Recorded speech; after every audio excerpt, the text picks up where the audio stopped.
You know, not all Democrats like Democrats or the way they do business. You're going to find that out tonight. Yeah, Samuel Bell heads up the Progressive Democrats here in Rhode Island, and we don't get enough chance to listen to the very left thought process. Not that I'm big into labels anyway, but I'm looking forward to meeting him and having you meet him and talk about some of the things going on here in the state and how he kind of rails in writing and in other forums against the establishment Democrats here in Rhode Island who he just doesn't seem to be very fond of, or at least the way they do business. So stay tuned for that. It's a pleasure to have you aboard. Thanks very much for watching Dan York's State of Mind, weeknights 7:30 and 11:30 on MyRITV. Well, you know that because you're watching it, or you're watching it on FoxProvidence.com, where you can see a replay of the show each and every night after the first airing at 7:30 and in perpetuity. A lot of people watch online, you know. Let's check the rundown and some of the things that we're commenting on. Yeah, this came out of nowhere today, and to be honest with you, based on the phone lines on WPRO, weekdays noon to 3, the Dan York Show, I think it probably will fly. This one is just getting crazy. This is about the stadium still, and some real fast consultation that's going to happen at the end of the legislative session. We'll talk about it.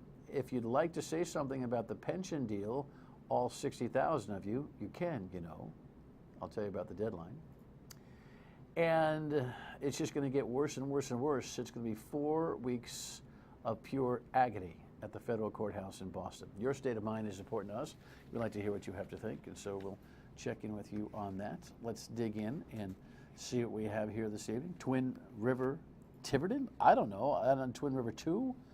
I mean, Twin River is a very Lincoln name, right? So I don't know what they'd call it in Tiverton, but today, John Taylor of the Twin River group there made I don't know, kind of an improbable announcement. Pretty good secret kept. Here's the headline. They announced a plan to move Newport Grand to Tiverton. So Newport Grand would be out. And so here's what happened. You know, the Twin River bought from Joe Paolino the option to buy Newport Grand. Paolino was in a discussion and had an exclusive arrangement with Newport Grand and the Hurley family there to buy that property. So Paolino got a payday because he turned the deal over. Paolino reportedly talked to the Twin River folks about partnering up. Instead, the Twin River folks bought Paolino out, surprise. And so now they own Newport Grand, and they want to make it kind of commensurate with what they're doing with Twin River, you know, in the marketing and all that kind of stuff. They're taking the slots word down.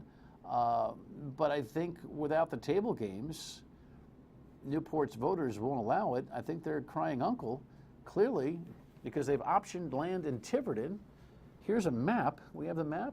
This is just underneath 24. You're tucked in. This is wooded land. Reportedly, there's a little bit of a creek that runs through it. But it is vacant land that they have optioned out, and it sits right off 24. So if you take 24 from Fall River, you're going to be on it before you know it, or 81 around the backside there. And he had a lot to say at this press conference today, did John Taylor. Here's some of it. We believe that this is an important conversation to have with the residents of Tiverton first and foremost, and eventually with the entire state. And what we're starting with is a clean sheet of paper in terms of what the program will be. Help us understand size, scope, amenities you feel comfortable or don't feel comfortable with. So that slots thing is coming down. So they'll run Newport Grand for the couple of years at least or more that they need to. This would be something that would be in the 2016 general election. They'd have to ask the voters again statewide whether they thumbs up it. They've already done it once. I don't know why they wouldn't do it again. And the folks in Tiverton have to say, we like this idea, but I'm sure they'll be bought off with $3 or $4 or $5 million into their annual fund, something that that town and every town desperately needs. So my guess is this thing will probably fly through, especially when you take a look at some of the leadership reaction. Here's Teresa Paiva-Weed, the Senate president. She supports Twin Rivers' plan to have a conversation with the residents of Tiverton to explore the possibility. Then again, she's concerned about the land in Newport having the proper use. And then the House Speaker, Nick Mattiello, was all over it. I mean, right away. You'd think that he's the only guy in the General Assembly, by the way. I support Twin Rivers' proposal to relocate Newport Grand and Tiverton. You think maybe the Speaker of the House could throw it in reverse a little bit and say, listen, I got 74 other members. I'm sure they'll have something to say, and we'll take a look-see. Instead, he's all in, which means the House has got to be all in because it's all about power over there. And then the governor saying, look, good work. Looking forward to engaging the town of Tiverton. The governor wants to protect the money, so does the Speaker and just about everybody else. We've got this chronic deficit, and there's hundreds of millions of dollars at stake with the competition coming from Massachusetts. The happiest people will probably be the citizens of Newport, Rhode Island, who voted against expansion of gaming there. Who knows what that building will end up becoming, but I'm sure it'll be an interesting process. So stay tuned for that. This is just getting crazy. The hurry-up consultation, did you see the headline in the Journal this morning? Commerce Board hires 2 teams of consultants. So I can't figure out who's who in all this. We've got a Commerce Corporation that's headed by the new Commerce Secretary, Stephen Pryor. He's running this meeting yesterday. Of course, there's your governor. This is all about the Paw Sox and the new plans for a 195 stadium. But I don't know really where all this is going. We don't have a formal proposal from the Paw Sox, just a public decree about what they want, a net $4 million cash flow investment from the state, in addition to free land and no taxes on their $85 million stadium. The 195 Commission would have a hand in this, right? The City of Providence would have a hand in this, right? The Commerce Corporation now is hiring the consultants, right? The governor herself is going to have a strong discussion about this, and the General Assembly is going to have to act. And the Paw Sox want them to act by the end of the General Assembly session, which ends in June. And the consultants they just hired to evaluate the direction of the 195 project in totality and the stadium idea specifically are going to come back in 8 or 9 weeks with a report which runs right up against the middle late of June, which is when the session's got to end, which is when the Paw Sox expect a deal to be done and a law to be passed. I don't know how that works. One lawmaker was here last night, Bill Connolly, the state senator, and he recognized that the deal as it's been publicly discussed doesn't work. Not uncommon when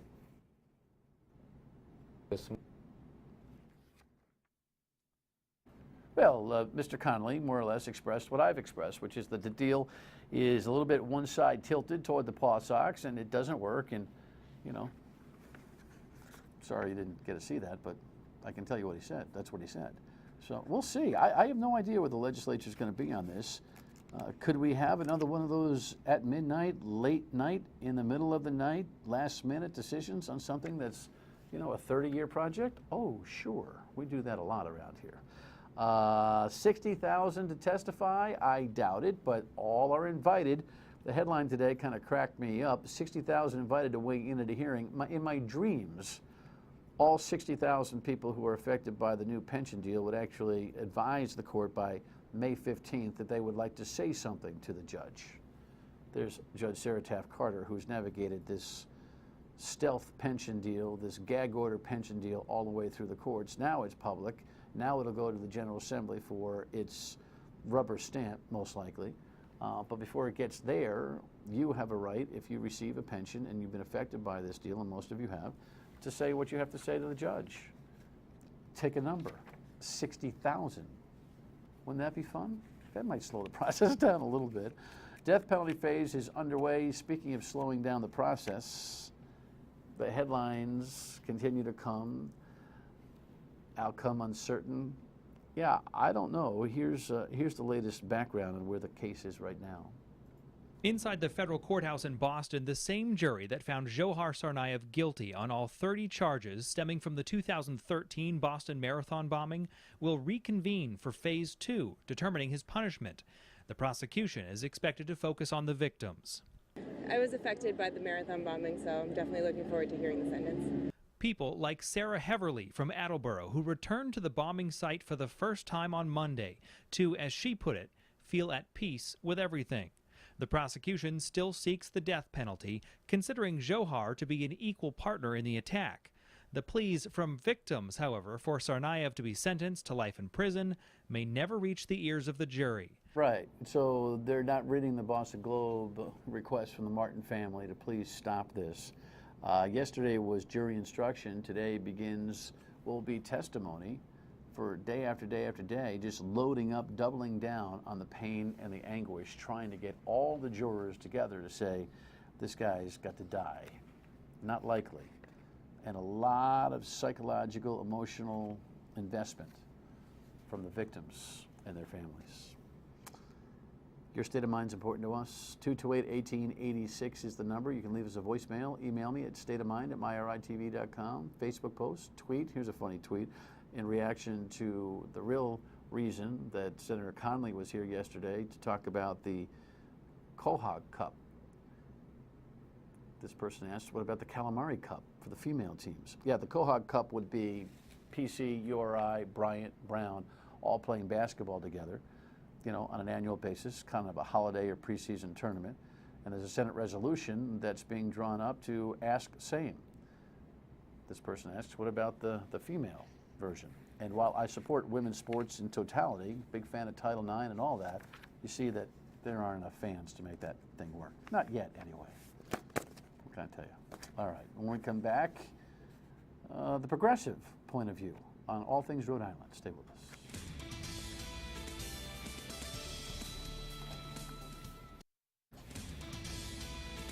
So I've been noticing some of the writing by our next guest, and it goes to show you that, you know, for all you folks who think the current leadership in the state is, you know, way left to center, oh no, it gets a lot lefter than that. Here's the headline of the last op-ed piece that Sam Bell wrote to Smith Hill's Bad Economic Ideas.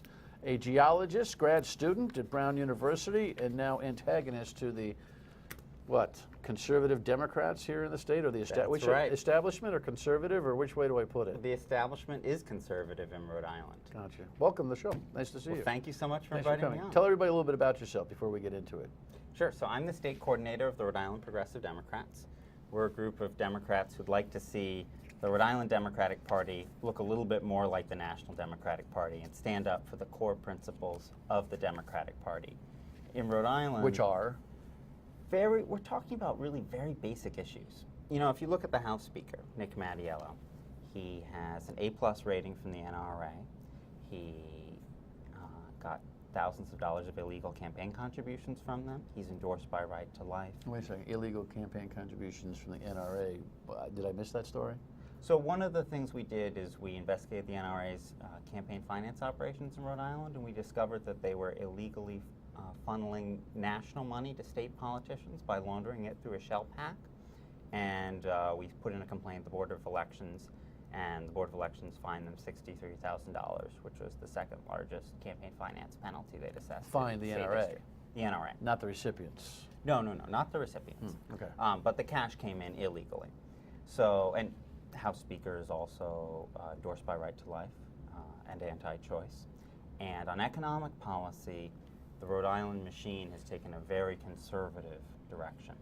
The centerpiece comes on the issue of tax cuts for the wealthy, which has really been the defining difference between the two parties at the national level. So let's talk about that in a second. But when I asked you what is the, you know, the Democratic Party line, you kind of jumped into the Speaker and how he's not towing it. What is, define for me what you think a Rhode Island Democrat should be lining up with a national Democrat.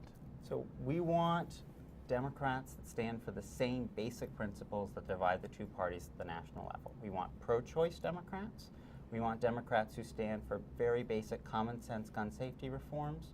We want Democrats who stand for voting rights. And we want Democrats who stand for working people on the big economic divisions. We want Democrats who oppose tax cuts for the wealthy, who support lowering the insane tax burden that middle-class folks have to pay in the state. That's what we support. That's what we would like to see Democrats look like the National Party.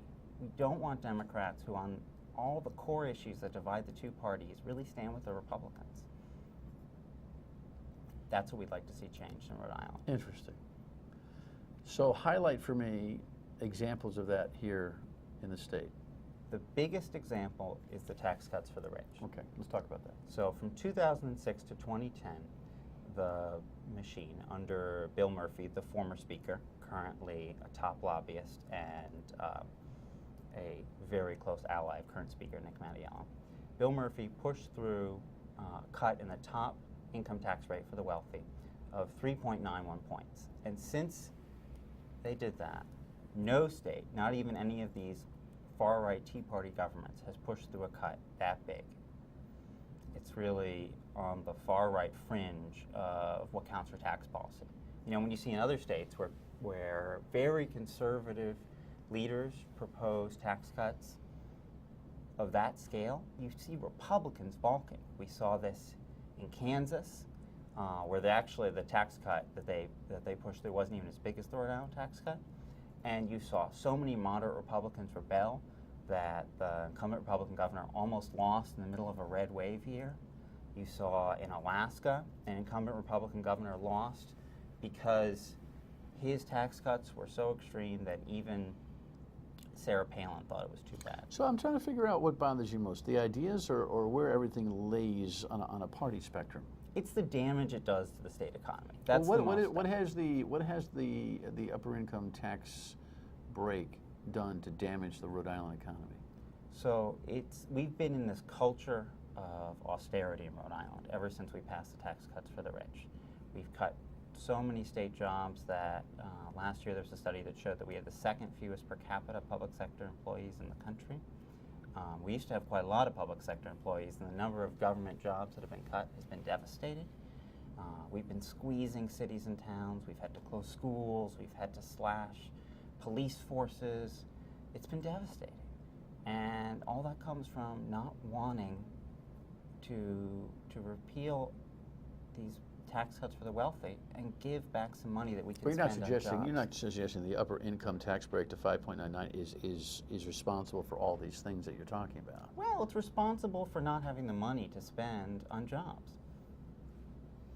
For If you slashing believe jobs. that jobs ought to be inspired by a tax base as opposed to commerce. Well, when you directly cut jobs, like when you lay off a big chunk of the police force, you're cutting jobs, you're costing jobs. And then you lose all the demand that comes from all those policemen and women who come home and then go out and spend money at the local stores and bring the money back into the economy.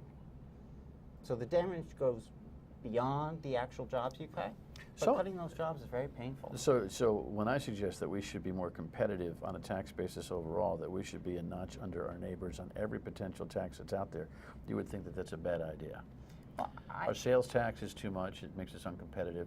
Our business tax environment is too much, it makes us non-competitive. And you don't think that we ought to get into that game? We should just what? Do what? To get ourselves out of this stalemate and morass that we live in. You know, those studies, like what the Tax Institute does, are very silly. You know, you look into their methodology, and it's all directed around claiming somehow that tax policy that favors the wealthy is good for business when there isn't actually much evidence. So the tax they weight highest is the individual income tax, and they penalize you for making tax breaks for small businesses and for lower income folks. And even though in their 2013 study, if you look deep into their report, they say that property taxes actually have the biggest effect on business location decisions. They weight property taxes much lower than individual income taxes. And in Rhode Island, we're drowning in very high property taxes that really hurt a lot of small business folks, a lot of homeowners, a lot of renters. It's very rough. Well, I think we should have a comprehensive conversation about all this, but it doesn't seem like we're having one on any level. When we come back, we'll ask him what he thinks about the POS Act here, because that's what everybody. Is there a progressive point of view on the POS Act? Stay with us. For that too. All right, welcome back. Sam Bell is the coordinator in Rhode Island for the Progressive Democrats. And listen, there's some element of truth to what everybody has to say about everything. And what I've told folks who constantly are beating the drum for Republicans in the state, that we need the Republican Party. You know, the Democratic Party is such a wide tent here in Rhode Island. Frankly, there's a healthy dose of conservative-leaning economic thinkers in the Democratic Party. I just think that if you get hung up on Republican and Democrat, if you're missing Republicans, you're going to spend a lot of time holding your breath and croaking. there's enough conservatism in the Democratic Party, according to you. There's an to- awful lot. to make it Conservatives unpalatable. dominate the party. So I think, folks, we have found, we were just talking during the break, there aren't enough folks who are progressive or liberal who will have discourse on programs like this and on the radio. And so I think I got one. I got a tiger by the tail. So you'll come in here and offer that perspective from time to time? on the issues? Absolutely. Good. So on the issue of the Paw Sox deal, tell me briefly, we've got a couple minutes. What do you think about that? So last night we voted unanimously to oppose this deal. We think it is Who we? the Progressive Democrats. Okay. Um, And how many would be in that group? So at the last meeting, there were 18 folks at our last meeting. We have about 500 members. Oh, good. Okay. And we voted unanimously to oppose the deal because we feel the amount of money they're asking for is obscene. $4 million a year is a lot of money. On top of that, they're asking for a complete exemption from property taxes in Providence.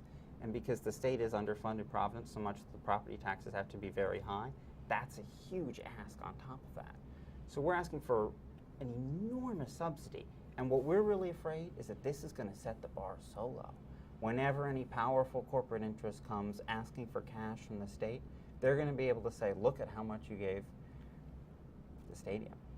And we're seeing this massive planned expansion of the same agency that did the 38 Studios deal with all sorts of scary stuff. I mean, the Commerce Corporation. The Commerce Corporation, which is renamed from the EDC. From the Economic agency Development that did Corporation. 38 Studios. Right. They voted 6-0 to move on and hire a couple of consultants at $300,000 to run a study into late June, while the Paw Sox are looking for a late June deadline for a decision as to whether to move forward. I can see the kind of late night backroom conversations that are going to go on at the State House. Whether you're left or right, you got to admit the process there stinks. Certainly. Yes? Absolutely. You know, one of the things that I think most Rhode Islanders know, even though most Rhode Islanders are Democrats, we support the National Democratic Party, most Rhode Islanders understand that the state machine that runs the Democratic Party in Rhode Island is running the state to the ground. And a lot of folks think that's because of corruption, and it's true. It's very corrupt. But the real damage comes from when the power of money, the ideology of looking towards pointing your whole policy agenda towards these corporate interests, when you do that, that's where the real damage comes in, where this lust for money and appeasing the corporate interest translates into policy. That's where you start seeing the real damage happen, and it drives a Democratic Party that becomes as conservative as, and on economic issues, more conservative than most red states. And it does a lot of damage in driving our economy into the dust. You with Hillary? So it's still an open primary. Don't tell me you're with Link.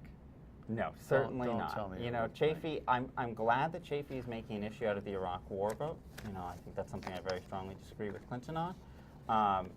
Chafee could have been a much stronger governor. I wish he had challenged the machine a lot harder. So are you open-minded? Is that what you're saying? We'll see Yep. we'll see what the field looks like. There's only one candidate in left or in the field. You could be a group without a candidate, is what you're saying. Well, a lot of liberals have had some concerns with Clinton in the past. The Iraq War vote was a big one. When that heats up, we'll have to have you come back. Be happy to come in and talk about Good that. to meet you. Sam Bell, Progressive Democrats in Rhode Island. One more thing, we come back. The human condition and the human spirit were in evidence in grand form last night when, in the pouring rain, a Venezuelan young man with a form of muscular dystrophy finished the Boston Marathon. Michael Malamed came in the wee hours after nearly 20 hours since the race began. It was terrific. We'll see you on the radio tomorrow, noon to 3 on WPRO. God bless him, huh?